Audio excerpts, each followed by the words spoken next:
નમો લોહે સૌહરિયંતામ નમો લોહે સૌહૃદામ નમો લોહે સૌહાયર્યામ નમો લોહે સૌજયામ નમો લોહે સૌત્રિકાળવતી સાવનમ ઓંકારમિંદુ સંયુક્ત નિત્યમ જયંતિ યોગિન કામદમોક્ષદો શ્રી ઓંકારાય નમો નમઃ મંગલમ ભગવાનયો મંગલમ કુટુંબોની મંગલમ કુંડારીઓ જૈન્દ્રમોસુ મંગલમ નમઃ સમય સાધાય સ્વાનુભૂત્યા ચકાસ્તે ચિત્તવાય ભવાય સર્વમાં વિભાવ નિર્ગુણિદાતા. સમાધિ તંત્ર આચાર્ય પૂજ્યપાદ સ્વામી રચિત સમાધિ તંત્ર તથા શ્રી પ્રભાચંદ્રજી રચિત સમાધિ તંત્રની ટીકા એનો સ્વાધ્યાય આપણે કરી રહ્યા છીએ. એમાં ગાથા 18નો સ્વાધ્યાય આપણે શરૂ કર્યો છે. શ્લોક 18 એનો અન્વયાર્થ આપણે કર્યો છે. સહેજ પુનરાવર્તન કરીએ. શ્લોક 18ની અંદર એ વાત આવી કે મારા વડે જે રૂપ શરીર આદિ રૂપી પદાર્થ દેખાય છે, મારા વડે એટલે કે હું જેને જોઉં છું, મારા વડે જે શરીર આદિ રૂપી પદાર્થો દેખાય છે તે અચેતન જળ પદાર્થો છે. એ જ્ઞાન કરતા નથી, એ અચેતન જળ પદાર્થ છે. એ સર્વથા કોઈને એ જાણતા નથી. અને જે જાણવા વાળો ચૈતન્ય રૂપ આત્મા છે તે દેખાતો નથી. તો હું કોની સાથે બોલું, કોની સાથે વાતચીત કરું, કોની સાથે બોલું? એટલે કહેવાનો આશય એવો છે કે નકામો પ્રલાપ, જે પરના લક્ષ્ય થતો નકામો પ્રલાપ છે તે બંધ થાય. બહિર્જલ્પ ને બંધ કરવાની વાત છે. હું જેને ઇન્દ્રિયો દ્વારા જાણું છું, જોઉં છું, એ બધા તો અચેતન છે. જે ઇન્દ્રિય દ્વારા ખ્યાલમાં આવે છે રૂપી પદાર્થો, એ તો બધા અચેતન જળ છે. એ કંઈ જ્ઞાન કરતા નથી. તો એની સાથે તો કોઈ વાર્તાલાપ શક્ય નથી. એની સાથે હું શું બોલું, શું વાત કરું, એ તો કાંઈ સમજવાના નથી. એ જ્ઞાન કરતા જ નથી. એટલે એ જળ સાથે તો મારે કાંઈ બોલવા પણ રહ્યું નહીં. વળી જે જ્ઞાન કરે છે એવા જાણવાવાળા ચૈતન્યરૂપ આત્મા છે, તો એ તો કાંઈ ઇન્દ્રિય દ્વારા તો જણાતા નથી, એ દેખાતા નથી. તો પછી હું કોની સાથે બોલું, વાતચીત કરું? આમ કરી અને આચાર્ય ભગવાન પોતાના સ્વરૂપમાં જવાનું, મૌન થઈ જવાનો, પોતાના સ્વરૂપમાં જવાનો આ માર્ગ બતાવે છે. ટીકામાં કહે છે, રૂપ એટલે શરીર આદિ રૂપ જે દેખાય છે, રૂપી પદાર્થો જેને મૂર્તિકપણું છે, એ રૂપ, એ શરીર આદિ રૂપ જે દેખાય છે, અર્થાત ઇન્દ્રિયો દ્વારા મારાથી જણાય છે, તે અચેતન જળ હોવાથી મારા બોલાયેલા વચનને પણ સર્વથા જાણતું નથી, બિલકુલ જાણતું નથી. હું બોલું પણ એને એ કાંઈ સમજે નહીં, એને જાણે નહીં, એનું જ્ઞાન તો એમને થવાનું નથી. આ જળ જે અચેતન છે, જે જ્ઞાન કરતા નથી, એની સામે શું બોલવું, એની સામે શું બોલવું? જે જાણતો હોય, સમજતો હોય, તેની સાથે વચન વ્યવહાર યોગ્ય છે. પરંતુ જે સમજતા નથી, જે જાણતા નથી, જે જ્ઞાન કરતા નથી, એની સામે બોલવાનું બધું વ્યર્થ છે. બીજાની સાથે વચન વ્યવહાર યોગ્ય નથી, કારણ કે અતિ પ્રસંગ આવે છે. એ બીજાઓ બધા જે જળ છે, અચેતન છે, એની સાથે બોલવાનો કોઈ અર્થ નથી, કારણ કે અતિ પ્રસંગ આવે છે. એટલે કે આપણે જે બોલીએ છીએ એ કંઈ સમજવાના નથી, એમ એ અતિ પ્રસંગ આવે છે. અને જે રૂપ અર્થાત ચેતન રૂપ, અહીંયા રૂપનો અર્થ ચેતન, જે રૂપ ચેતન છે, જે જ્ઞાન સ્વભાવી છે, જે આત્મ સ્વરૂપ છે, જે જાણે છે, તો એ તો ઇન્દ્રિયો દ્વારા દેખાતું નથી. આત્મ સ્વરૂપ જે જાણવા વાળું છે, જે જ્ઞાન કરવા વાળું છે, એ તો ઇન્દ્રિયો દ્વારા દેખાતું નથી, જણાતું નથી. અને જો એમ છે તો પછી હું કોની સાથે બોલું? એટલે કે મારે કોઈ સાથે એવો વાણીનો વ્યવહાર કરવાની જરૂર જ નથી, આવશ્યકતા જ નથી. હું કોની સાથે બોલું? એટલે કે એ વિકલ્પ અને વાણી ને હું ગુપ્ત કરીને મારા સ્વરૂપમાં જાઉં. આખો ભાવ અહીંયા એ પ્રકારનો છે કે આ જડ જે પદાર્થો છે એના હું વિકલ્પમાં રાચી રહ્યો છું, પણ એ તો જાણતાય નથી અને વિકલ્પ સાથે રહેલા ભાવને પણ એ સમજી શકે એમ નથી કે હું એ વિકલ્પ સાથે જેવી નૈમિત્તિક સંબંધ ધરાવતી એવી વાણી, તો એ વાણી કરું છું તો એ તો કાંઈ સમજતા નથી. વાણીનો કરતા હું નથી, વાણી તો સ્વયં એના કારણે થાય છે. હું તો માત્ર વિકલ્પ કરું છું અને એ વિકલ્પ સાથે જે ભાવ છે તે ભાવ આ જીવના છે અને એ પણ ભાવ જીવનો સ્વભાવ નથી, છતાંય એવો ભાવ છે, એવા વિકલ્પ છે અને એવી વાણી પણ નીકળે છે. પણ આ બધો પ્રલાપ છે. એ પ્રલાપ ને છોડીને હું કેવી રીતે અંતર્મુખ થાઉં એની અહીંયા વાત આચાર્ય ભગવાને સમજાવી દીધી છે. બહિર્જલ્પ અને અંતર્જલ્પને છોડીને સ્વરૂપનો યોગ કરવો, એમ 17મી ગાથાની અંદર વાત કરી અને હવે એનો માર્ગ દર્શાવ્યો છે કે ભાઈ તું કઈ રીતે થઈશ સર્વ પ્રકારના બહિર્જલ્પોથી રહિત, અંતર્જલ્પથી રહિત, એમ તું તારા સ્વરૂપનો યોગ કેવી રીતે કરીશ?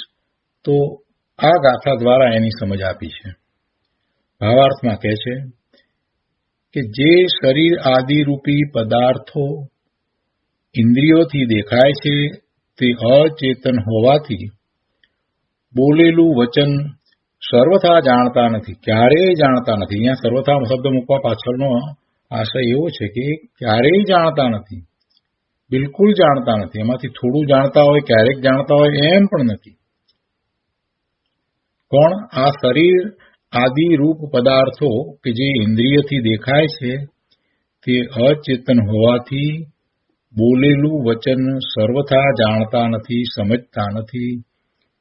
અને જેનામાં જાણવાની શક્તિ છે તે ચૈતન્ય સ્વરૂપ આત્મા અરૂપી હોવાથી ઇન્દ્રિયો દ્વારા દેખાતો નથી.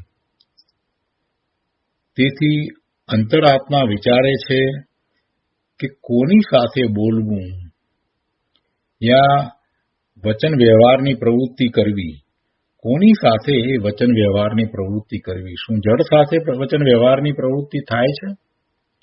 આપણે સામે કોઈ પથ્થરની પ્રતિમા હોય તો એની સામે વચન વ્યવહારની પ્રવૃત્તિ કરીએ તો એ શું એ વાતને જાણે, સમજે છે? કોઈનું સ્ટેચ્યુ હોય તેની આગળ જઈને આપણે બોલીએ છીએ તો આપણે સમજીએ છીએ કે સ્ટેચ્યુ સમજતું નથી, જાણતું નથી, એ જ્ઞાન કરતું નથી. આપણે ઘરમાં આ બધું ફર્નિચર વગેરે છે તો એની સામે આપણે બોલીએ છીએ, આપણે જાણીએ છીએ કે ના એ કાંઈ સાંભળવાનું નથી, સમજવાનું નથી, જ્ઞાન કરવાનું નથી. અને જો એવું કરીએ છીએ તો એ શું છે? એ ઉન્મત્તપણું છે, પાગલપણું છે, એ ગાંડપણ છે. એટલું તો આપણે વ્યવહારથી પણ સમજીએ છીએ કે જે આ જડ પદાર્થો, અચેતન પદાર્થો છે એની સામે આપણે બોલીએ તો એનો અર્થ એ થયો કે એ ઉન્મત્તપણું છે, પાગલપણું છે. એટલે પહેલી વાત તો આ જડ પદાર્થોની લીધી, અચેતન પદાર્થોની લીધી, એમાં પોતાનું શરીર એટલે કે જે શરીર સાથે પોતે રહ્યો છે એની વાત પણ આવી ગઈ. તો એ બધા ઇન્દ્રિયો દ્વારા જણાય છે પણ એ અચેતન જડ છે. એટલે એ બોલેલું વચન સમજવા માટે સમર્થ નથી અને એમનામાં જાણવાની શક્તિ પણ નથી. જેમનામાં જાણવાની શક્તિ છે તે ચૈતન્ય સ્વરૂપ આત્મા એ તો અરૂપી છે. એ ક્યાં આપણને જણાય છે? સામે જીવ છે તો આપણે અભ્યાસ દ્વારા, દ્રવ્યશ્રુતના અભ્યાસ દ્વારા આપણે માનીએ છીએ, આગમના અભ્યાસ દ્વારા આપણે માનીએ છીએ કે ત્યાં જીવ છે. પણ એ જીવ તો અરૂપી છે અને એ જીવ એ એના ભાવે છે. એ જીવ જે છે એનું પરિણમન એના ભાવે થઈ રહ્યું છે. તો એની સાથે આપણે કઈ રીતે વાર્તાલાપ કરી શકીએ? ત્રીજી વાત એ છે કે શું આપણે વાર્તાલાપ એટલે કે વાણીના સ્વામી છીએ? વાણી આ આત્માની છે? આત્મા આ જીવ શું વાણી કરી શકે છે? વાણી પોતે પૂતગળ છે. તો થાય છે શું? થાય છે માત્ર વિકલ્પ. અને વિકલ્પની સાથે શું છે? તો પરલક્ષ્ય થતો વિભાવ છે. તો એવા વ્યર્થ અધ્યવસાનને છોડીને સ્વરૂપ તરફ વળવું, એ વાત અહીંયા સમજાવી છે. શું કહે છે? કે જેનામાં જાણવાની શક્તિ છે તે ચૈતન્ય સ્વરૂપ આત્મા અરૂપી હોવાથી ઇન્દ્રિયો દ્વારા દેખાતો નથી. તેથી અંતરાત્મા વિચારે છે કોની સાથે બોલવું, આ વચન વ્યવહારની પ્રવૃત્તિ કરવી. કોઈની સાથે બોલાય કે એની સાથે વચન વ્યવહારની પ્રવૃત્તિ થાય એવું તો કાંઈ દેખાતું નથી.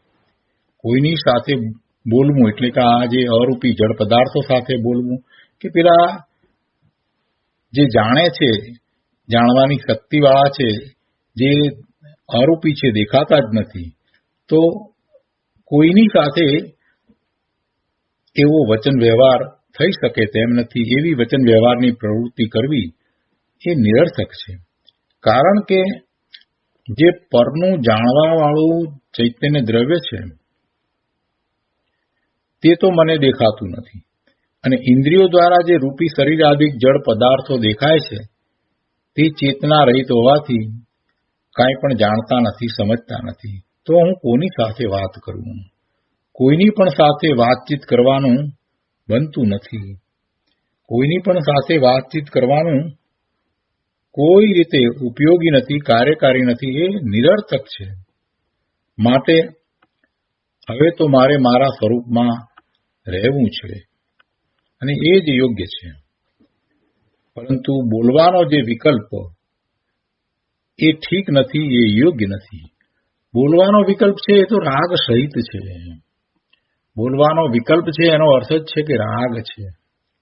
એટલે એ બોલવાનો વિકલ્પ જે રાગ સહિત છે તે યોગ્ય નથી. આત્માર્થીને કોઈ વાણી વિલાસ હોતો જ નથી. એને સમ્યક દર્શન, સમ્યક જ્ઞાન, સમ્યક ચારિત્રના પરિણામ થયા છે, એને એવો બોલવાનો ભાવ હોતો જ નથી. બોલાય છે તો એ વાણીને પોતાથી જુદી જાણે છે. બોલાય છે તો એ વખતે જે વિકલ્પ છે અને વિકલ્પ સાથે રહેલો ભાવ છે એ પોતાનો નથી એમ એ બરાબર જાણે છે. એ બધો પોતાના પુરુષાર્થની નબળાઈને કારણે થતો એ વિકલ્પ, એ ભાવ, અને કદાચ એ પ્રકારે જ વાણી નીકળે તો એ બધો એવો પ્રલાપ છે જે પોતાના જ્ઞાન સ્વરૂપને અનુલક્ષીને, અનુસરીને નથી. પોતાનું જ્ઞાન સ્વરૂપ છે એને અનુસરીને કોઈ આવો ભાવ હોતો નથી. માત્ર એ જાણે છે, માત્ર વર્તમાન જ્ઞાનની પર્યાય એ બધા પ્રલાપને જાણે છે. એટલે જ આત્માર્થીને, એવા આત્મજ્ઞાનીને, એવા અંતરાત્માને આવો વિકલ્પ આવ્યો કે હું કોની સાથે બોલવું, એમ કરી અને પોતે સ્વરૂપ તરફ વળી જાય છે. આ શ્લોકમાં આચાર્ય ભગવાને વિભાવ ભાવરૂપ બાહ્ય વિકલ્પ જાળથી છૂટવા માટે એક ઉત્તમ ઉપાય દર્શાવ્યો છે. જીવને વિભાવ ભાવરૂપ વિકલ્પ જાળ છે, વારે વારે એ પોતે પરનું લક્ષ કરી અને કાંઈક વિકલ્પો કર્યા કરે છે.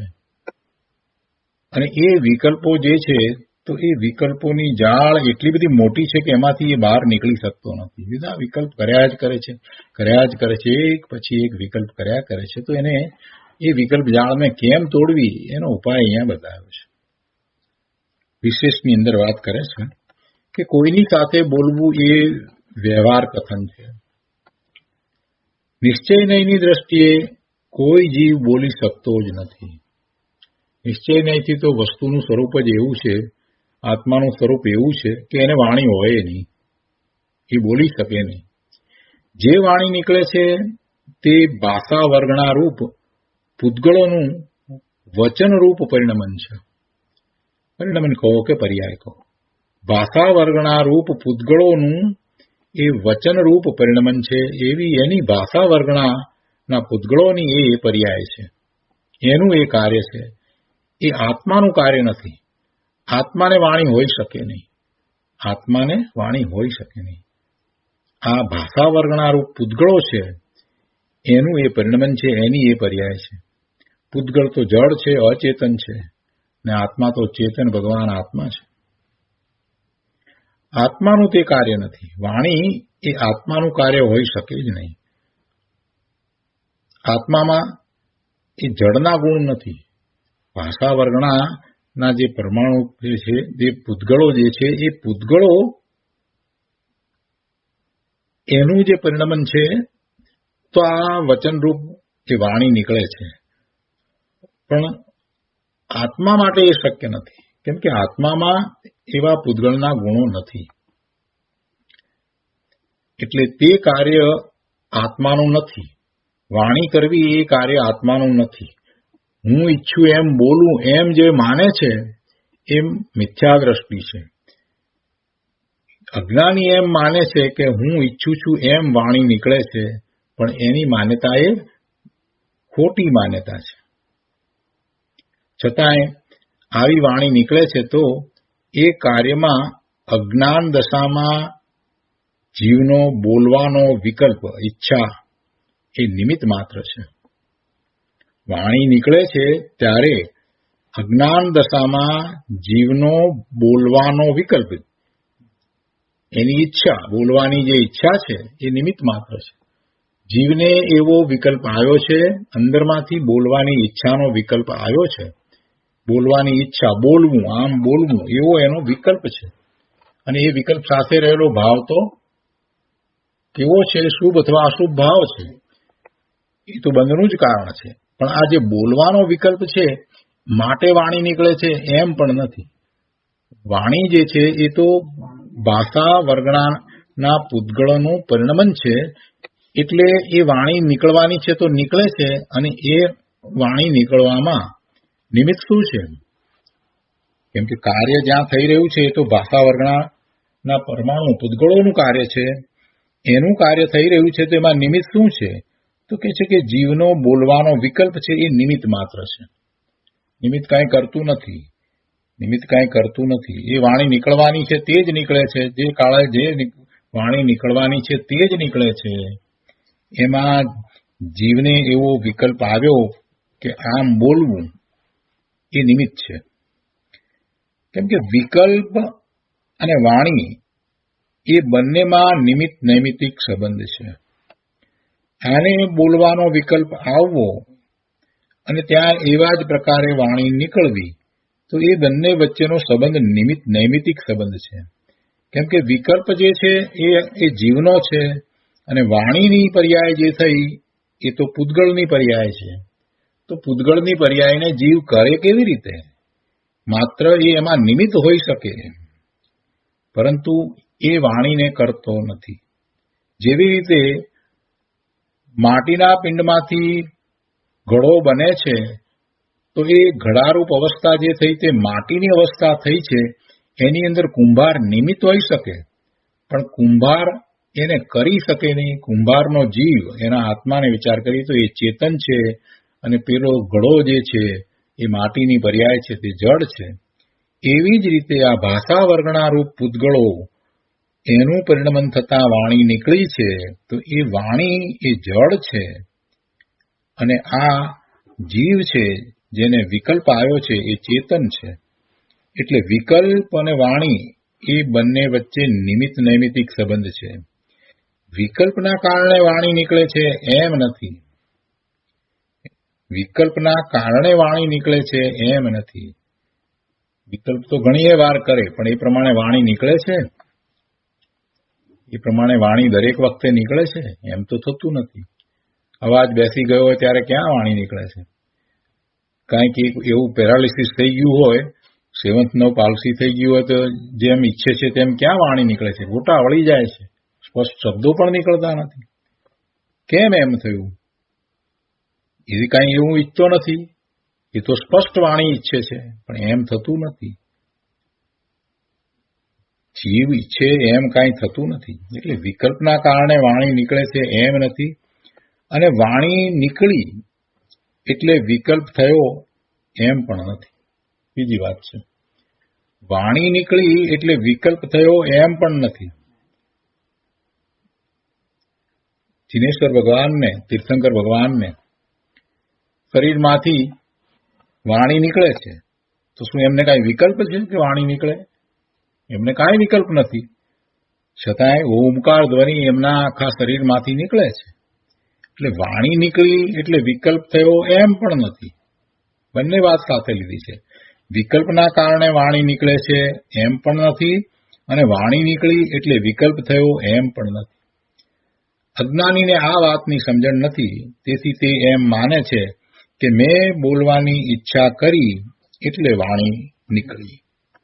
પરંતુ તાત્વિક દ્રષ્ટિએ વિચારતા એ સત્ય નથી. ભાષા વર્ગણાનું વાણી રૂપે પરિણમન થાય છે તો તે ભાષા વર્ગણાનું પરિણમન એના કારણે થાય છે. એ સ્વતંત્ર છે અને જીવની ઈચ્છાથી તે નિરપેક્ષ છે. છતાં હું બોલું છું એમ માનવામાં તે જીવ અને અજીવ તત્વની એકતા બુદ્ધિ કરે છે. હું બોલું જે પોતાનું કાર્ય નથી, વાણી જે જડ છે એમાં પોતાપણું માનવું, હું બોલું છું, તો એમાં જીવ પોતે અજીવ સાથે એકતા બુદ્ધિ કરે છે. અને આવી ઊંધી માન્યતાને લીધે તેને અનંત સંસારના કારણભૂત અનંતાનુબંધી કસાય થયા વગર રહેતો નથી. આગળ કહે છે કે જ્ઞાનીને અસ્થિરતાના કારણે બોલવાનો વિકલ્પ આવે. જો જ્ઞાનીને વિકલ્પ આવ્યો તો એમાં કેમ વિકલ્પ આવ્યો? તો કહે છે કે પોતાને હજી અસ્થિરતા. કેવી અસ્થિરતા? તો કે સ્વરૂપમાં હજી સ્થિરતા નથી, એટલે અસ્થિરતા. જ્ઞાની છે એને સ્વરૂપમાં સ્થિરતા થઈ નથી, એ બહાર આવ્યા છે, એટલે એ અસ્થિરતા થઈ. બીજી રીતે એમ પણ કહેવાય કે જ્ઞાનીના પુરુષાર્થમાં એટલી ખામી છે એટલે બહાર આવી ગયા. જ્ઞાની એમ જ કહે છે કે અમને એટલો પ્રમાદ છે એટલે અમે બહાર આવી ગયા, નહીતર અમે અમારા સ્વરૂપમાં સ્થિર જ રહેત, અને સ્થિર રહેત તો 13મા ગુણસ્થાનની અર્યંત દશાને પ્રાપ્ત કરી લેત. પણ જ્ઞાનીને હજી એટલી સ્થિરતા નથી થઈ, એટલે એટલી અસ્થિરતા. એ અસ્થિરતાના કારણે બોલવાનો વિકલ્પ આવે. અજ્ઞાનીને શા માટે બોલવાનો વિકલ્પ આવે છે, કઈ રીતે વાત છે, એની માન્યતા કઈ રીતે ખોટી છે, ઊંધી છે, એ વાત સમજ્યા પછીથી આપણે જ્ઞાનીની વાતને લઈએ છીએ કે જ્ઞાની પણ બોલે છે તો શું છે? તો કહે છે કે જ્ઞાનીને અસ્થિરતાના કારણે બોલવાનો વિકલ્પ આવે, પણ સ્વભાવની દ્રષ્ટિએ તેમના અભિપ્રાયમાં તે વિકલ્પનો તેમને નિષેધ વર્તે છે. સ્વભાવની દ્રષ્ટિએ એટલે સ્વભાવ, આત્માનો સ્વભાવ, એ તો જ્ઞાન સ્વભાવ છે, તેમાં બોલવાની કોઈ વાત છે જ નહીં. એટલે જ્ઞાન સ્વભાવની દ્રષ્ટિએ તેમના અભિપ્રાયમાં તો શું છે કે હું વાણી કરી શકું નહીં, હું વાણી કરી શકતો નથી, એવો જ એમનો તો અભિપ્રાય છે. જ્ઞાનીને અસ્થિરતાના કારણે બોલવાનો વિકલ્પ આવે, પણ સ્વભાવની દ્રષ્ટિએ તેમના અભિપ્રાયમાં તે વિકલ્પનો તે નિષેધ વર્તે છે. એટલે કે પોતાને એવો વિકલ્પ હોય નહીં અને પોતે વાણી કરે નહીં, એમ જ વાત છે. આ વિકલ્પ આવ્યો છે એ તો પોતાને સ્વરૂપમાં સ્થિરતા નથી થઈ એટલે આવો વિકલ્પ આવ્યો છે. છતાંય એ વિકલ્પ આવ્યો છે માટે જ વાણી નીકળે છે એમ નથી, અને વાણી મારી છે એમ પણ નથી. કારણ કે તે જાણે છે કે વિકલ્પ એ રાગ છે, તે આત્માનું સ્વરૂપ નથી, તે આત્માથી તદ્દન જુદો છે, ભિન્ન છે. વિકલ્પ એ રાગ છે, એ આત્માનું સ્વરૂપ નથી, તે આત્માથી ભિન્ન છે. માટે કોઈની સાથે વાત કરવાનો વિકલ્પ કરવો તે દોષ છે. કોઈની સાથે વાત કરવાનો વિકલ્પ કરવો તે દોષ છે. કેમ દોષ છે? કેમ કે આત્માનો સ્વભાવ નથી. કોઈની સાથે વાત કરવાનો વિકલ્પ કરતા આત્માનો જે સ્વભાવ છે એ સ્વભાવ ભાવનો તો ઘાત થાય છે. એટલે એ દોષ છે, અપરાધ છે. અને આવી સમજણપૂર્વક જે સ્વરૂપમાં લીનતારૂપ મૌન સેવે છે તેને જ સાચી વચનગુપ્તિ છે. વચનગુપ્તિની વાત કરીએ, પણ વચનગુપ્તિ કઈ રીતે હોય? આ રીતે વચનગુપ્તિ છે. અને આવી વચનગુપ્તિથી અંતર્બાહ્ય વચન પ્રવૃત્તિનો સ્વયં નાશ થાય છે. અંતર્બાહ્ય વચન પ્રવૃત્તિનો સ્વયં નાશ થાય છે. તો આનો વધુ વિસ્તાર આપણે પૂજ્ય ગુરુદેવ પાસેથી સમજીએ.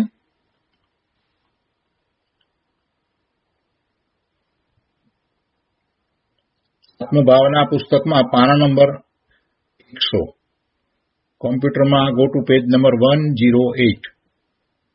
આત્મભાવના પુસ્તકમાં પાના નંબર 100.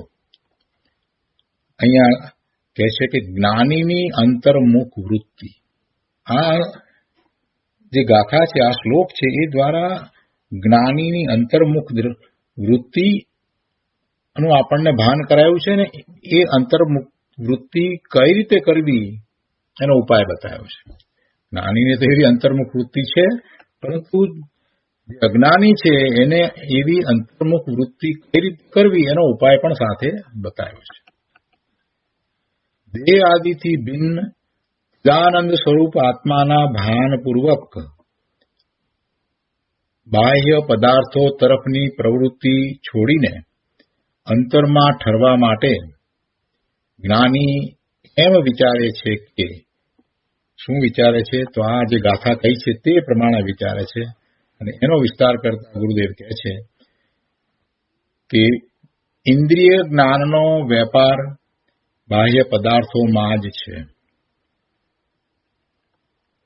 ઇન્દ્રિય જ્ઞાનનો વેપાર બાહ્ય પદાર્થોમાં જ છે. ઇન્દ્રિય જ્ઞાન એટલે ઇન્દ્રિયોના નિમિત્તે થતું જે કંઈ જ્ઞાન છે એ બધું માહિતીરૂપ જ્ઞાન છે, અને એ બાહ્ય પદાર્થોનું જ છે. એટલે એ આખો વ્યાપાર, ઇન્દ્રિય જ્ઞાનનો વેપાર બાહ્ય પદાર્થમાં જ છે. ઇન્દ્રિય જ્ઞાન આત્માનું જ્ઞાન કરતું નથી. ઇન્દ્રિય જ્ઞાન દ્વારા આત્માનું જ્ઞાન થઈ શકે નહીં. ઇન્દ્રિય જ્ઞાન દ્વારા માહિતી પ્રાપ્ત થાય. માહિતી છે તે મનની ભૂમિકામાં છે, અને મનથી પેલે પાર ઇન્દ્રિયો, શરીર, મન એનાથી પણ પેલે પાર પોતે ભગવાન આત્મા છે, ત્યાં એકાગ્રતા કરવાની છે, એનો અનુભવ કરવાનો છે. સ્વાનુભૂતિમાં મનની ભૂમિકા નથી. મન તો વિકલ્પ કરે છે, અને એ વિકલ્પને છોડીને એને આગળ જવાનું છે. એટલે જે આ ઇન્દ્રિય જ્ઞાનનો વેપાર એ સાચા અર્થમાં તો જ્ઞાન પણ નથી, પણ છતાંય અહીંયા સમજવું છે ને, એટલે ગુરુદેવે એ શબ્દ મૂક્યા છે કે ઇન્દ્રિય જ્ઞાનનો વેપાર બાહ્ય પદાર્થોમાં જ છે. ઇન્દ્રિય જ્ઞાન દ્વારા બાહ્યમાં જે કાંઈ દેખાય છે તે તો અચેતન છે. શરીરનું રૂપ વગેરે દેખાય છે તે તો અચેતન છે. તે જરા પણ જાણતું નથી, જ્ઞાન કરી શકે એવું નથી. તો એના ઉપર હું રાગ કરું કે દ્વેષ કરું તો પણ તેને કાંઈ ખબર નથી. આપણે સામે પડેલા કોમ્પ્યુટર ઉપર ગુસ્સો કરીએ તો કોમ્પ્યુટરને કાંઈ સમજણ પડે છે? આપણે ગુસ્સો કર્યો એવું કોમ્પ્યુટરને ખ્યાલમાં આવે છે? એ જડ છે. ભલે ને એમાંથી અવાજ નીકળતો હોય તો પણ એ તો જડ જ છે. હું તેના ઉપર રાગ કરું કે દ્વેષ કરું તો પણ તેને કાંઈ ખબર નથી કે આ મારા ઉપર રાગ કે દ્વેષ કરે છે. એને ક્યાં ખબર પડે છે? એ અચેતન જડ છે. એટલે રાગ દ્વેષ પણ નિરર્થક છે. રાગ દ્વેષ પણ નિરર્થક છે. કરવાનો કોઈ અર્થ જ નથી. પેલું જાણતું જ નથી, એની ઉપર શું કરવું? એની ઉપર રાગ કરવા, દ્વેષ કરવા, એને ભાષણ આપવું, એને સમજાવવું, એ બધું નિરર્થક છે. એનો કોઈ અર્થ નથી. કોઈ પહાડમાં ભૂલો પડી ગયો હોય અને એ પથ્થરોની વચ્ચે એ પછી કોઈ પથ્થરની સામે બેસીને કંઈક બોલે અથવા તો એની ઉપર રાગ કરે કે એની ઉપર દ્વેષ કરે તો બધું કેવું છે?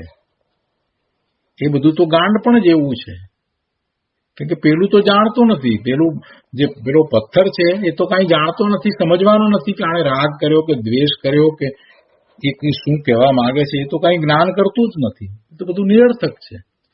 તો એ શું કરે? એ મૌન જ રહે છે, કાંઈ બોલતો જ નથી. પેલાની સામે શું કહેવાનું છે? એને શું કહે છે? કાંઈ કહે છે? કાંઈ કહેતો નથી. સરસ વાત મૂકી છે ગુરુદેવે અહીંયા. બહુ સરસ રીતે સમજાય એ રીતે વાત મૂકી છે કે હું તેના ઉપર રાગ કરું કે દ્વેષ કરું તો પણ તેને કાંઈ ખબર નથી કે આ મારા ઉપર રાગ કે દ્વેષ કરે છે. એટલે રાગ દ્વેષ પણ નિરર્થક છે. મારા અભિપ્રાયને જાણતું જ નથી તો હું તેની સાથે શું બોલું? અને જે જાણનારા છે એવા અન્ય જીવોનું રૂપ તો મને ઇન્દ્રિય જ્ઞાન દ્વારા દેખાતું નથી.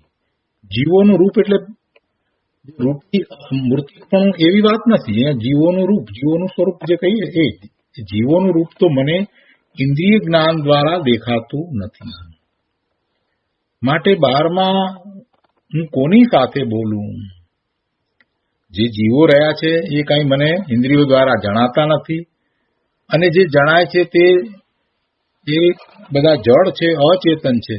તો હું કોની સાથે બોલું?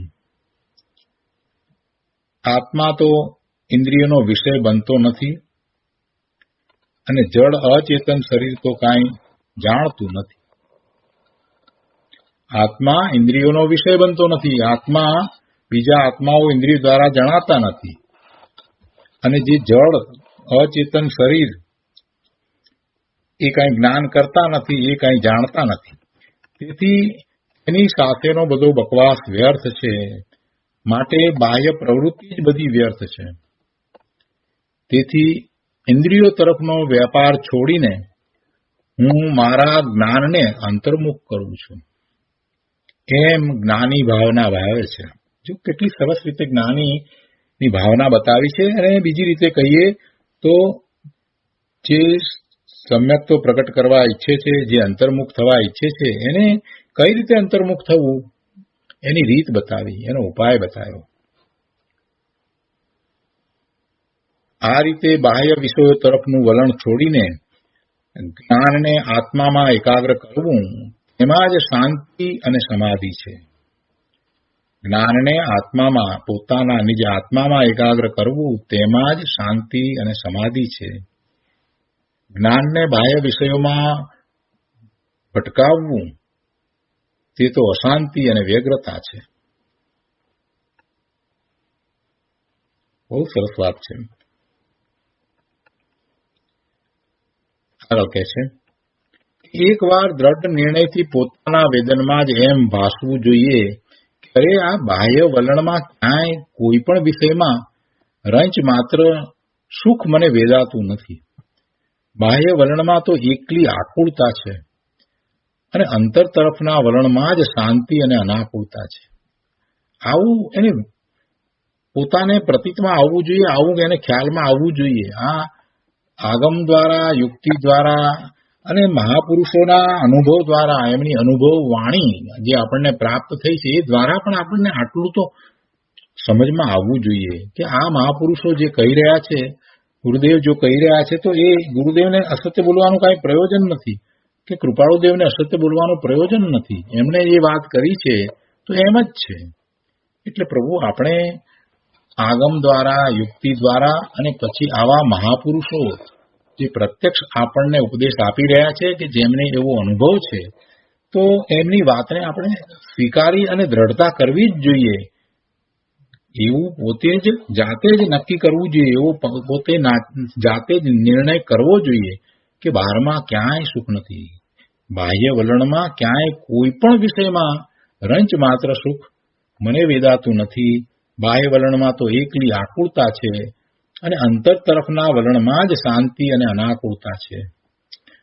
માટે મારે મારા સ્વભાવમાં જ અંતર્મુખ થવા જેવું છે. એટલે આવો નિર્ણય તો જરૂરી છે અને આવા નિર્ણયના જોરે અંતર્મુખ થતા વિકલ્પ તૂટી જાય છે અને અતિન્દ્રિય આનંદનો અનુભવ થાય છે.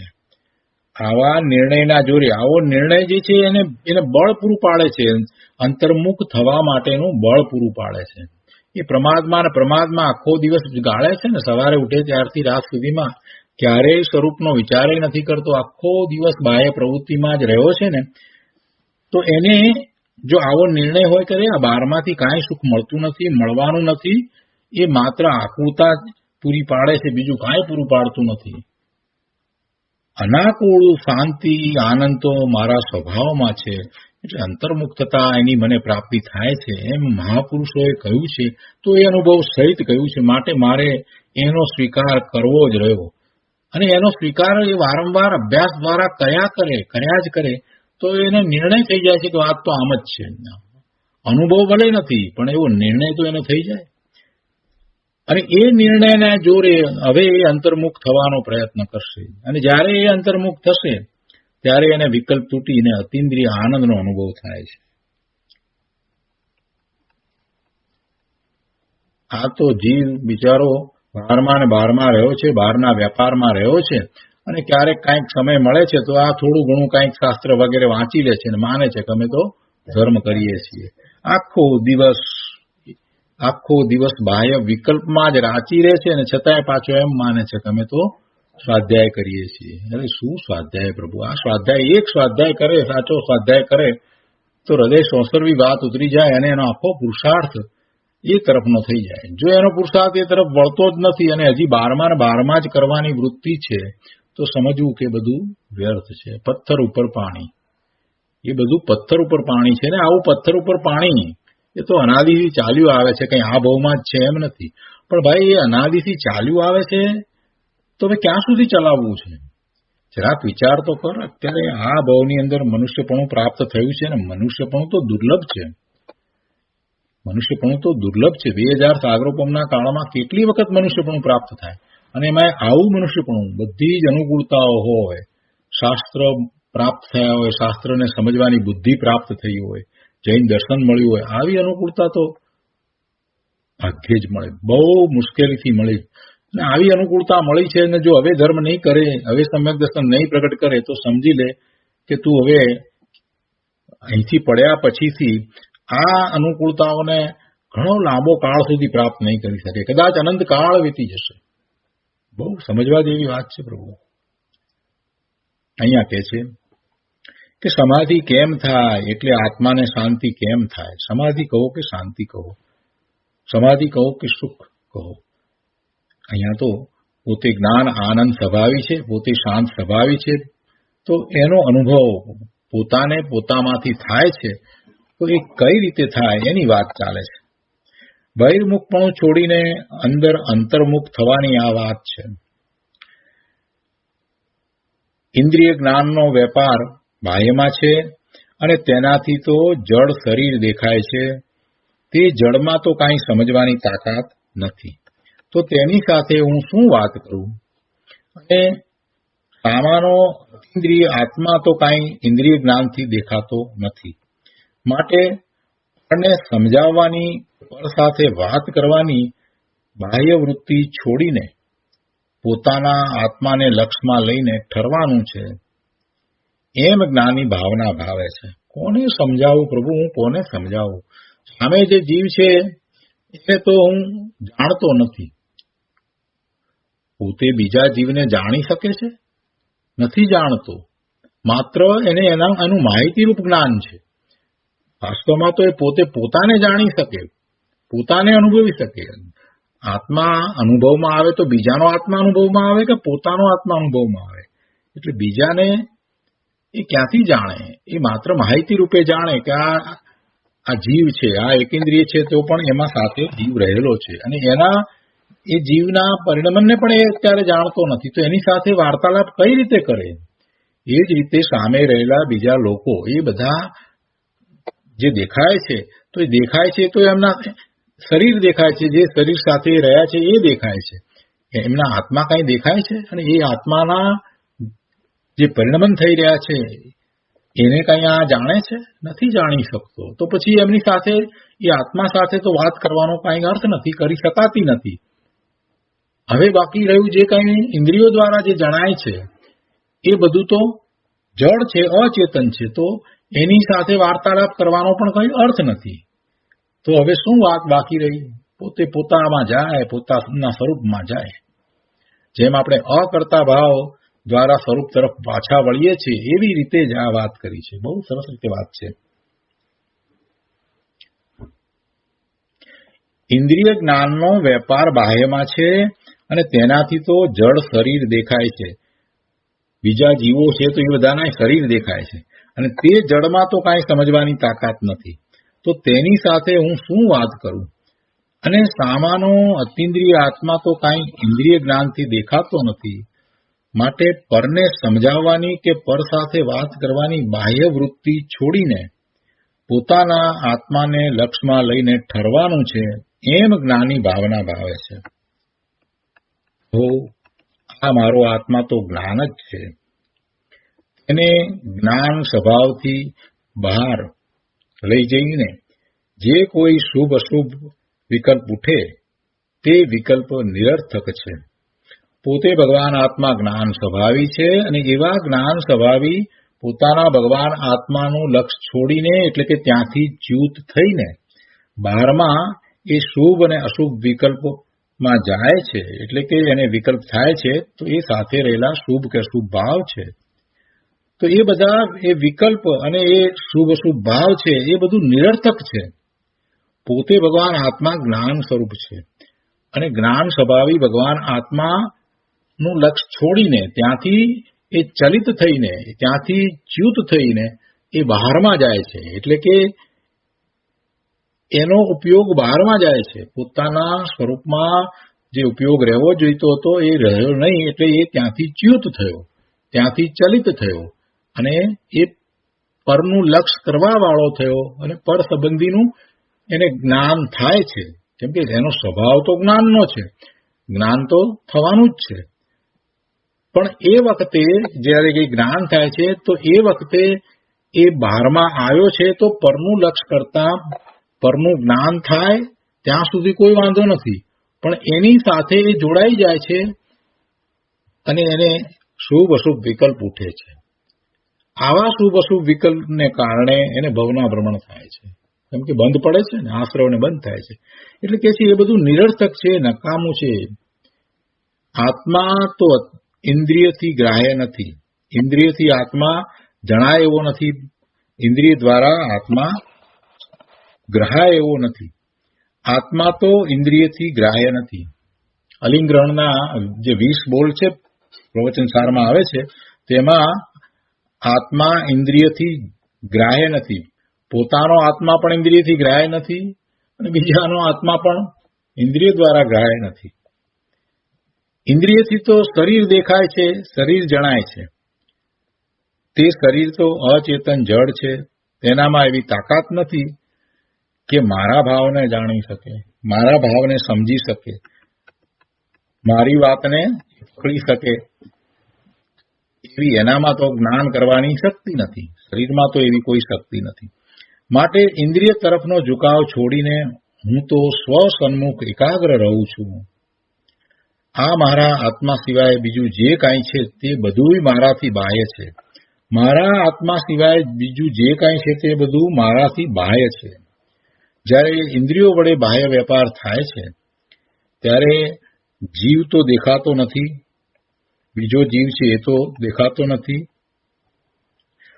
જે દેખાય છે તે જડ છે, એ કાંઈ સમજી શકતું નથી. તો હું કોની સાથે જ્ઞાનને જોડું, કોની સાથે બોલું, કોને સમજાવું? જુઓ, આ ભેદ જ્ઞાનની રીત છે. આવું જ્ઞાન કરે ત્યાં એને પર તરફનું જોર તૂટી જાય છે. બહારમાં દ્રષ્ટિ કરતા જ એને ખ્યાલ આવે છે કે આ જે કંઈ દેખાઈ રહ્યું છે એ જડ છે, અને બીજા જે જીવો છે તો એ જીવોને હું ખરેખર જાણી શકતો નથી, એ મને જણાતા નથી, કેમ કે એ તો અતિન્દ્રિયપણે જણાય એવા છે, કોઈ ઇન્દ્રિયોનો વિષય નથી. તો હવે મારે કોની સાથે વાત કરવી, કોને સમજાવવું? તો એ નકામાનો પ્રલાપ છોડી દેવો કે હું બીજાઓને કહું ને બીજાઓને સમજાવું, કેમ કે એ બધું નિરર્થક છે. અને એમ કરીને એ પોતે સ્વ તરફ વળી જાય છે. જ્ઞાનને અંતર્મુખ કરીને સ્વસંવેદનથી પોતે પોતાને જાણવો, એવો આનો અભિપ્રાય છે. પછી બહારમાં વૃત્તિ જાય અને વિકલ્પ ઉઠે, પણ તેના અભિપ્રાયનું જોર તો સ્વસંવેદન તરફ જ છે. જેને આ સમજાયું એને હવે પોતાના આત્મા તરફ વલણ થયું છે, અને જ્યારે સહાનુભૂતિ થઈ છે તો પછી પાછો બહારમાં આવે તો એ પરનું લક્ષ્ય થતા જે કાંઈ વિકલ્પ જે છે એનું જોર રહેતું નથી. એનો અભિપ્રાય જે છે એ સમ્યક અભિપ્રાય છે કે પોતે પોતાના આત્મામાંથી જ્ઞાન, આનંદ, સુખ, શાંતિ, નિર્મળતા, સ્વચ્છતા, પ્રભુતા બધાને અનુભવે છે. એટલે એની સાથે એનો વ્યાપાર છે. પોતે જ્ઞાન સ્વભાવી ભગવાન આત્મા છે, અને અંદરમાં જે પરિણમન ચાલી રહ્યું છે એને પોતે પોતાના જ્ઞાનમાં અનુભવે છે. એટલે એનો જ્ઞાન વેપાર બધો સ્વમાં છે. આવો અનુભવ થયા પછીથી એનો અભિપ્રાય બદલાઈ ગયો કે પર સાથે એનો કોઈ જ્ઞાન વેપાર થઈ શકતો નથી. બહારમાં કોઈની સાથે એનો જ્ઞાન વેપાર થઈ શકતો નથી. માત્ર એનો જ્ઞાન વેપાર તો પોતાના સ્વરૂપ સાથે જ છે. સ્વસંવેદનથી પોતે પોતાને જાણ્યો એટલે આખો અભિપ્રાય બદલાઈ ગયો છે. પછી બહારમાં વૃત્તિ જાય અને વિકલ્પ ઉઠે, પણ તેના અભિપ્રાયનું જોર તો સ્વસંવેદન તરફ જ છે. મારા વિકલ્પથી કાંઈ પરજીવો સમજતા નથી, તેમજ તે વિકલ્પ મને મારા સ્વસંવેદનમાં પણ સહાયક નથી. જો બીજી વાત પણ સાથે લીધી, મારા વિકલ્પથી કાંઈ પરજીવો સમજતા નથી, તેમજ તે વિકલ્પ મને મારા સ્વસંવેદનમાં પણ સહાયક નથી. આમ જાણીને ધર્મી પોતાના સ્વભાવ તરફ વળે છે અને તેમાં એકાગ્ર થાય છે. તેનું નામ સમાધિ છે. તેને આવું ભેદ જ્ઞાન નથી અને હું બીજાને સમજાવી દઉં એવા અભિપ્રાયનું જોર છે. તે કદી બહિર્મુખપણું છોડીને અંતર્મુખ થતો નથી, અને તેને રાગ દ્વેષ રહિત સમાધિ થતી નથી. જેને એમ છે કે હું બીજાને પરને સમજાવી દઉં, એવો જેનો અભિપ્રાય વર્તે છે, એવી જેની ઊંધી શ્રદ્ધા છે, એ એવું બહિર્મુખપણું છોડતો નથી. કેમ કે હું બીજાને સમજાવી દઉં એટલે એને એમ છે કે બીજાઓ એના દ્વારા સમજે છે અને એ બીજાઓને સમજાવી શકે છે. કરતા ભાવ પડ્યો છે. અને એ પણ કેવો કરતા ભાવ પડ્યો છે કે સામે જે એને ઇન્દ્રિય દ્વારા દેખાય છે એ તો બધા જડ છે, તો એ જડને એ જ્ઞાન કરાવી દે એવો કરતા ભાવ, એ મિથ્યાત્વ છે. અને જે સામે રહેલા જે જીવો છે એ જીવોને તો એ જાણતો નથી, એ જીવોને તો ખરેખર એ જાણતો નથી. તો પછી એમને એ પોતાના જ્ઞાન વેપાર કેવી રીતે પહોંચાડશે? પોતાનો આખો જ્ઞાન વેપાર એ જીવોને પહોંચાડી શકતો નથી. કોઈને એમ થાય કે આ વાત કરો છો તો પછી આ ઉપદેશ વગેરે આપવામાં આવે છે એનું કારણ શું? ભાઈ, એ તો નિમિત્ત નૈમિતિક સંબંધ છે. સામો જીવ જયારે જ્ઞાન ક્રિયા કરે છે તો એને આ જે જ્ઞાની છે એની વાણી એ નિમિત્ત કારણ છે. પણ જ્ઞાનીની વાણી દ્વારા પેલાને જ્ઞાન થઈ જાય છે એમ નથી. જ્ઞાનીની વાણી તો જડ છે અને પેલો ચેતન ભગવાન આત્મા છે એ એનું પોતાનું કાર્ય જ્ઞાનનું કાર્ય કરે છે તો એમાં આ વાણી નિમિત્ત થાય. પણ જ્ઞાન ક્રિયા પેલો પોતે જાતે કરે છે. અને આ વાણી જે નીકળી છે એ આ જીવની વાણી છે. તો આ જીવની વાણી એમ કહીએ ત્યારે પણ આ જીવ પણ એ વાણીથી જુદો છે. તીર્થંકર ભગવાનની વાણી ઓમકાર ધ્વનિ નીકળી છે તો તીર્થંકર ભગવાનના આત્માથી એ વાણી જુદી છે. અને એવી એ વાણી આપણને જ્ઞાન ક્રિયામાં નિમિત્ત થાય છે. એટલે પ્રભુનો આત્મા એમની જે જ્ઞાન ક્રિયા અંદરમાં ચાલી રહી છે એ બધું આપણા સુધી પહોંચે છે એમ નથી. પ્રભુ પોતાનામાં રહ્યા, પોતે પોતાના જ્ઞાન સ્વભાવમાં સ્થિર છે. એ પોતાના જ્ઞાન સ્વભાવને છોડીને આપણામાં આવે અને આપણને જ્ઞાન કરાવે એમ થતું નથી. પરંતુ આપણે જાતે જ જ્ઞાન કરીએ છીએ અને એવું જ્ઞાન થવામાં આ જળવાણી છે એ નિમિત્ત કારણ છે. એ પ્રભુની વાણી હોય તો પણ એને એ અચેતન જળ જ કહી છે. વાણી છે ને એ ભાષા વર્ગણાના પરમાણુઓ જે છે એની પર્યાય છે. પરંતુ એ વાણી જેને જ્ઞાન ક્રિયામાં નિમિત્ત થાય છે તો એને ઉપકારી સમજી અને એને સરસ્વતી કહે છે. એને ઉપકારી સમજી અને સરસ્વતી કહે છે. જે વાણી એને સમ્યક દર્શન પ્રગટ કરવામાં નિમિત્ત કારણ થાય છે તો એવી વાણીને એ દ્રવ્ય શ્રુત કહે છે. કેમ કે એને એવું ભાવ શ્રુત થયું છે. પણ તે છતાંય વાણી જ છે. વાણી ચેતન હોઈ શકે. આ બધી વાતનો જે વિચાર કરે છે એ જ અંતર્મુખ થઈ શકે છે. નહીં તો બારમાં ને બારમાં જ રહી જાય. વાણીને માત્ર સાંભળવામાં જ રહી જાય તો એને સમ્યક દર્શન થાય નહીં. એને અંતર્મુખ થવાનું છે. અને વાણીની અંદર પણ એમ મજા આવ્યું છે કે તું અંતર્મુખ થા. એટલે પ્રભુને એવો ક્યારે ભાવ હોય નહીં, મહાપુરુષોને એવો ક્યારે ભાવ હોય નહીં કે હું બીજાને સમજાવી દઉં. એવો અભિપ્રાય એમને હોય જ નહીં. હું બીજાને સમજાવી દઉં એવા અભિપ્રાયનું જોર છે તે કદી બહિર્મુખપણું છોડીને અંતર્મુખ થતો નથી. અને તેને રાગ દ્વેષ રહિત સમાધિ થતી નથી. એવી શાંતિ થતી જ નથી. બહુ સરસ વાત મૂકી છે ગુરુદેવે. શાંતિથી ખૂબ વિચારવા જેવી વાત છે. પ્રભુ અહીંયા કહે છે કે મારા ચૈતન્ય સ્વરૂપથી બહાર જ્યાં જોઉં છું ત્યાં બહારમાં તો જડ અચેતન શરીર આદિ દેખાય છે. અને શરીર છે એ તો અચેતન છે, જડ છે, એ તો મળદું છે. તો એ મળદા સાથે હું શું બોલું? અને ચૈતન્ય સ્વરૂપ જીવ અમૂર્ત છે. તે તો બહારમાં દેખાતો નથી. જે દેખાતો નથી તેની સાથે પણ હું શું બોલું? જ્યાં ચૈતન્યને દેખવા જાઉં છું ત્યાં તો અંતરદ્રષ્ટિ થાય છે અને બાહ્ય લક્ષ તથા વિકલ્પ છૂટી જાય છે. ત્યાં કોની સાથે બોલું? એટલે કે બહારમાં લક્ષ્ય જ કરવા જેવું નથી. હું તો જ્ઞાયક સ્વરૂપ જ છું અને મારા જ્ઞાયક સ્વરૂપમાં જ હું રહીશ. વિકલ્પ ઉઠે અને પર તરફ લક્ષ જાય કે પરને સમજાવવાની વૃત્તિ ઉઠે તે મારું સ્વરૂપ નથી. વિકલ્પ ઉઠવા એ પણ મારું સ્વરૂપ નથી. પર તરફ લક્ષ જાય એ પણ કાંઈ મારું સ્વરૂપ નથી. પરને સમજાવવાની વૃત્તિ ઉઠે તો એ પણ કાંઈ મારું સ્વરૂપ નથી. તેનાથી મને લાભ પણ નથી. એવું કરવાથી મને લાભ પણ નથી. એમ કરવાથી કોઈ સમાધિ પણ થતી નથી. અને એમ કરવાથી બીજાને પણ કોઈને લાભ નથી.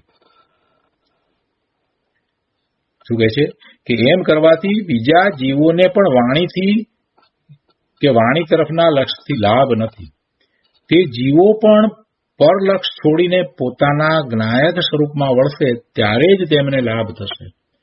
કોઈ એમ માને કે આ સ્વાધ્યાયમાં જે વાણી છે તો એ વાણીથી પોતાને લાભ છે. ના પ્રભુ, એ વખતે જીવોની પોતાની જ્ઞાન ક્રિયા જે ચાલી રહી છે એનાથી એને લાભ છે. આ તો નિમિત્ત છે. એટલે આ નિમિત્ત છે એનું પણ લક્ષ છોડીને પોતે પોતાના જ્ઞાન સ્વભાવમાં એકાગ્રતા કરશે ત્યારે એને લાભ થશે. અને એમ જાણીને જ્ઞાની તો અંતરમાં ઠરે છે. આવું જ જાણીને જ્ઞાની તો અંતરમાં ઠરે છે. જીવો પણ પરલક્ષ છોડીને પોતાના જ્ઞાયક સ્વરૂપમાં વળશે ત્યારે જ તેમને લાભ થશે. અને એમ જાણીને જ્ઞાની અંતરમાં ઠરે છે. જ્ઞાયક તત્વમાંથી કાંઈ વાણીનો ધ્વનિ નથી ઉઠતો. શાંતિથી આ એક પેરેગ્રાફ બહુ સરસ રીતે સમજવા જેવો છે. જ્ઞાયક તત્વમાંથી કાંઈ વાણીનો ધ્વનિ નથી ઉઠતો. જ્ઞાયક તત્વ, મારું મૂળ તત્વ, હું ભગવાન આત્મા પરમાત્મા સ્વરૂપ જે માત્ર જાણનાર છે, જ્ઞાન કરનાર છે, એવું આ જ્ઞાયક તત્વ, એમાંથી કાંઈ વાણીનો ધ્વનિ નથી ઉઠતો. તે વાણીનો ધ્વનિ તો જડ પરમાણુઓમાંથી ઉઠે છે. વાણી તરફનો વિકલ્પ ઉઠે તે પણ જ્ઞાયક તત્વમાંથી નથી ઉઠતો. આ વાણી તો જ્ઞાયક તત્વમાંથી નથી ઉઠતી, પણ વાણી તરફનો વિકલ્પ ઉઠે તે પણ જ્ઞાયક તત્વમાંથી નથી ઉઠતો. જ્ઞાન પરલક્ષમાં અટકતા વિકલ્પ ઉઠ્યો છે તે જ્ઞાનનું સ્વરૂપ નથી. ત્રીજી વાત, આ જ્ઞાન પરના લક્ષ્ય થયું એને જાણે ત્યાં સુધી વાત બરાબર છે, પણ પરના લક્ષ્ય થતા ત્યાં અટકતા વિકલ્પ ઉઠ્યો છે. તો એ જ્ઞાન જે ત્યાં પરના લક્ષ્યમાં અટક્યું છે તો એ જ્ઞાનનું સ્વરૂપ નથી. કેમ કે જ્ઞાન તો સ્વમાં સ્થિરતા કરે. એટલે વર્તમાન જ્ઞાનની પર્યાય પરલક્ષ્ય થઈને ત્યાં જો અટકી છે તો એવું કઈ જ્ઞાનનું સ્વરૂપ નથી. આવા જ્ઞાન સ્વરૂપને નક્કી કરે તો અંદર અપૂર્વ શાંતિ અને સમાધિ થાય. પોતાનું જ્ઞાન સ્વરૂપ કેવું છે એ બહારમાં અટકી જાય એવું નથી, અને છતાંય એ એમાં જ અટકી રહ્યો છે તો સમજવું કે એ પોતાના જ્ઞાન સ્વભાવે જ્ઞાન ક્રિયાથી વિશેષ કંઈક બીજું કરી રહ્યો છે. જ્ઞાન ક્રિયામાં તો માત્ર જાણવું જ થાય, અને આ તો બીજું કંઈક કરી રહ્યો છે. એ તો એમાં અટક્યો. એનો ઉપયોગ હવે સ્વરૂપથી ચ્યુત થઈને બહારમાં આમ તેમ ભટકવા લાગ્યો. એ જેનું જ્ઞાન કરતો હતો એના સંબંધીના વિકલ્પોમાં પહોંચી ગયો. એવું જ્ઞાનનું સ્વરૂપ નથી, એટલે એવું આત્માનું સ્વરૂપ નથી. અને આવા જ્ઞાન સ્વરૂપ આત્માને જ્યારે એ નક્કી કરે, એવું એને નિર્ણય થાય તો જ અપૂર્વ શાંતિ અને સમાધિ થાય. બહુ સરસ વાત છે પ્રભુ. ફરી ફરીને વાતને વિચારવાની જરૂર છે, એના પર મનન મંથન ચિંતનની જરૂર છે. તો આ રીતે આ 18મા શ્લોકનો અહીંયા અર્થ અને એનું વિવેચન પૂરું થાય છે. ગુરુદેવે જે પ્રવચન કર્યું એનો વિસ્તાર બધો આપણે લીધો. આજનો સ્વાધ્યાય અહીંયા સુધી રાખીએ છીએ. હવે સુખધામ બોલીએ.